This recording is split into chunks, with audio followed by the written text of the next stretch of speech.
Hello दोस्तों, आप सब कैसे हैं। आशा करती हूँ अच्छे होंगे। आज मैं सुनाने जा रही हूँ प्यार भरा अनोखी कहानी है पवित्र रिश्ता। ट्रेन चलने को ही थी कि अचानक कोई जाना पहचाना सा चेहरा जनरल बोगी में आ गया। मैं अकेली सफर पे थी, वहाँ सभी अजनबी चेहरे ही थे।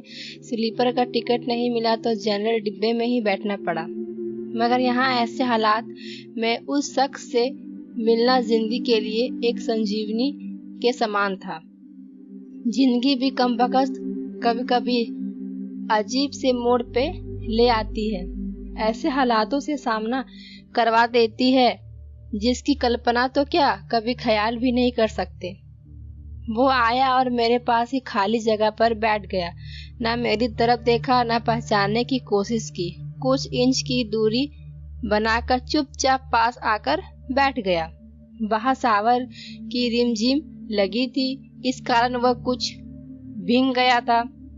मैंने कनखियों से नजर बचाकर उसे देखा। उम्र के इस मोड़ पे भी कमबख्त वैसे का वैसा ही था।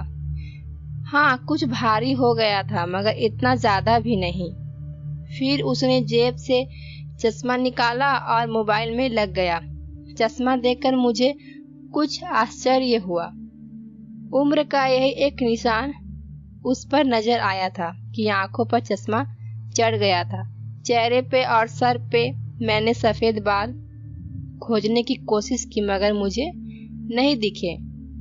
मैंने जल्दी से सर पर साड़ी का पल्लू डाल लिया, बालों को ड्राई किए। काफी दिन हो गए थे मुझे।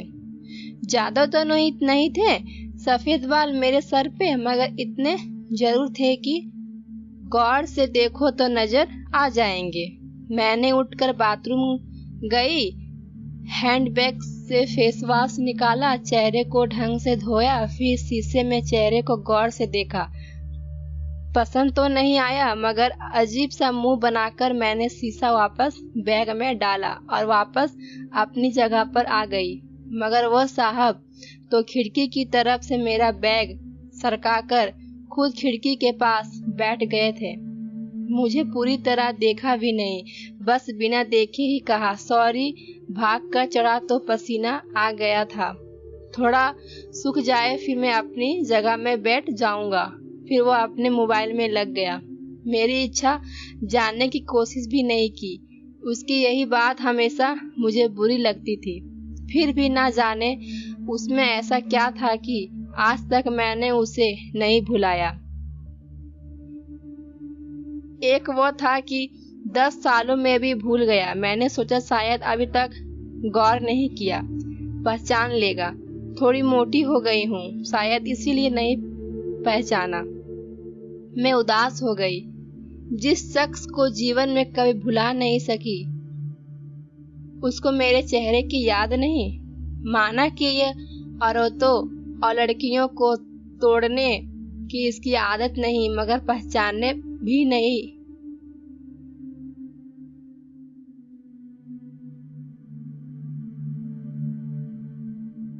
माना कि ये औरतों और लड़कियों को ताड़ने की इसकी आदत नहीं, मगर पहचाना भी नहीं।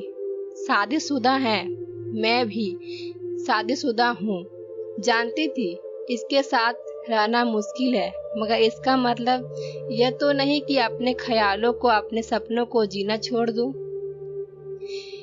एक तमन्ना थी कि कुछ पल खुद के उसको साथ गुजारूं। माहौल दोस्ताना ही होकर, मगर हो तो सही। आज वही शख्स पास बैठा था जिसे स्कूल टाइम से मैंने दिल में बसा रखा था। सोशल मीडिया पर उसके सारे अकाउंट चोरी छुपे देखा करती थी। उसकी हर कविता, हर शायरी में खुद को खोजा करती थी। पर हाय, वह तो आज पहचाना ही नहीं। माना कि हम लोगों में कभी प्यार की पीगे नहीं चलती, ना कभी इजहार हुआ। हाँ, वो हमेशा मेरी केयर करता था और मैं उसकी केयर करती थी। कॉलेज छूटा तो मेरी शादी हो गई और वो फौज में चला गया। फिर उसकी शादी हुई। जब भी गांव गई उसकी सारी खबर लेती आती थी। बस ऐसे ही जिंदगी गुजर गई। आधे घंटे से ऊपर हो गया। वो आराम से खिड़की के पास बैठा मोबाइल में लगा था। देखना तो दूर, चेहरा भी ऊपर नहीं किया।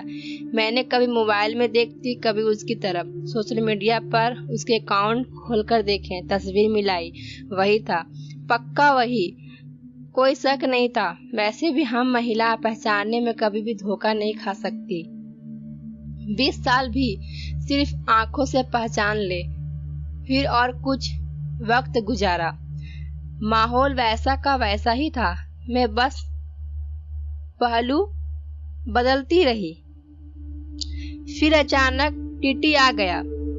सबसे टिकट पूछ रहा था। मैंने अपना टिकट दिखा दिया। उससे पूछा तो उसने कहा नहीं है। टीटी बोला फाइन लगेगा। वो बोला लगा दो। टीटी कहाँ का टिकट बनाऊं? उसने जल्दी से जवाब नहीं दिया, मेरी तरफ देखने लगा। मैं कुछ समझी नहीं। उसने मेरे हाथ में थामी टिकट को गौर से देखा, फिर टीटी से बोला कानपुर। टीटी ने कानपुर की टिकट बनाकर दी और पैसे लेकर चला गया। वो फिर से मोबाइल में तल्लीन हो गया। आखिर मुझसे रहा नहीं गया। मैंने पूछ ही लिया, कानपुर में कहाँ रहते हो? वो मोबाइल में नजरें गड़ाए हुए बोला कहीं नहीं। वो चुप हो गया तो फिर बोली किसी काम से जा रहे हो? वो बोला हाँ। अब मैं चुप हो गई। वो अजनबी की तरह बात कर रहा था और अजनबी से कैसे पूछ लूं किस काम से जा रहे हो। कुछ देर चुप रहने के बाद फिर मैंने पूछ ही लिया, माँ शायद आप नौकरी करते हो? उसने कहा नहीं। मैंने फिर हिम्मत करके पूछा तो किसी से मिलने जा रहे हो? वो संक्षिप्त उत्तर नहीं। आखिर जवाब सुनकर मेरी हिम्मत नहीं हुई कि और भी कुछ पूछूं। अजीब आदमी था, बिना काम सफर कर रहा था। मैंने मुंह फेर कर अपने मोबाइल में लग गई। कुछ देर बाद खुद ही बोला, ये भी पूछ लो क्यों जा रही हूँ कानपुर। मेरे मुंह से जल्दी से निकला, बताओ क्यों जा रहे हो? फिर अपने ही उतावलेपन पर मुझे शर्म सी आ गई।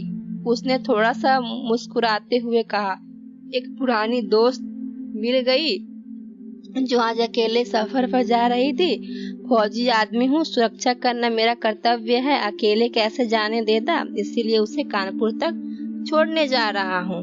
इतना सुनकर मेरे दिल जोर से धड़का। नॉर्मल नहीं रह सकी मैं, मगर मन के भावों को दबाने का असफल प्रयत्न करते हुए मैंने हिम्मत करके फिर पूछा, कहाँ है वो दोस्त? कमबख्त फिर मुस्कुराता हुआ बोला, यही मेरे पास बैठी है ना। इतना सुनकर मेरे सब कुछ समझ में आ गया कि क्यों उसने टिकट नहीं लिया, क्योंकि उसे पता ही नहीं था कि मैं कहाँ जा रही हूँ। सिर्फ और सिर्फ मेरे लिए वह दिल्ली से कानपुर का सफर कर रहा था। जानकर इतनी खुशी मिली कि आंखों में आंसू आ गए। दिल के भीतर एक गोला सा बना और फट गया। परिणाम में आंखें तो भीगने ही थी। बोला, रो क्यों रही हो?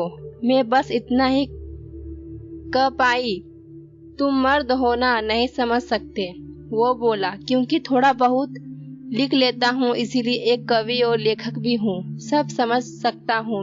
मैंने खुद को संभालते हुए कहा, शुक्रिया मुझे पहचानने के लिए और मेरे लिए इतना टाइम निकालने के लिए।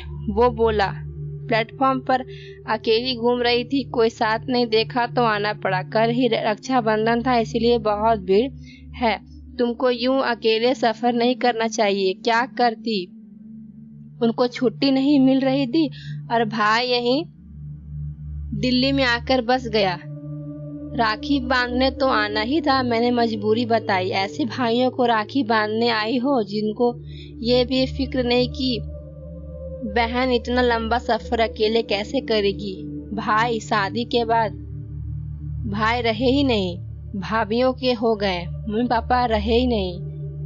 कहकर मैं उदास हो गई। फिर बोला, तो पति को तो समझना चाहिए, उनकी बहुत बिजी लाइफ है, मैं ज्यादा डिस्टर्ब नहीं करना चाहती। और आजकल इतना खतरा नहीं रहा, कर लेती हूँ मैं अकेले सफर। तुम अपनी सुनाओ, कैसे हो? अच्छा हूँ, कट रही है जिंदगी। मेरी याद आती थी क्या? मैंने हिम्मत करके पूछा। वो चुप हो गया, कुछ नहीं बोला। तो मैं फिर बोली, सॉरी, यूं ही पूछ लिया। अब तो परिपक्व हो गई है, कर सकते हैं ऐसी बात। उसने शर्ट की बाजू की बटन खोलकर हाथ में पहना। वो तांबे का कड़ा दिखाया जो मैंने ही फ्रेंडशिप डे पर उसे दिया था। बोला, याद तो नहीं आती, पर कमबख्त ये तेरी याद दिला देता है। कड़ा देखकर दिल को बहुत सुकून मिलता है। मैं बोली, कभी संपर्क क्यों नहीं किया? वो बोला, डिस्टर्ब नहीं करना चाहता था। तुम्हारी अपनी जिंदगी है और मेरी अपनी जिंदगी है। मैंने डरते डरते पूछा, तुम्हें छू लूं? वो बोला, पाप नहीं लगेगा? मैं बोली, नहीं, छूने से नहीं लगता।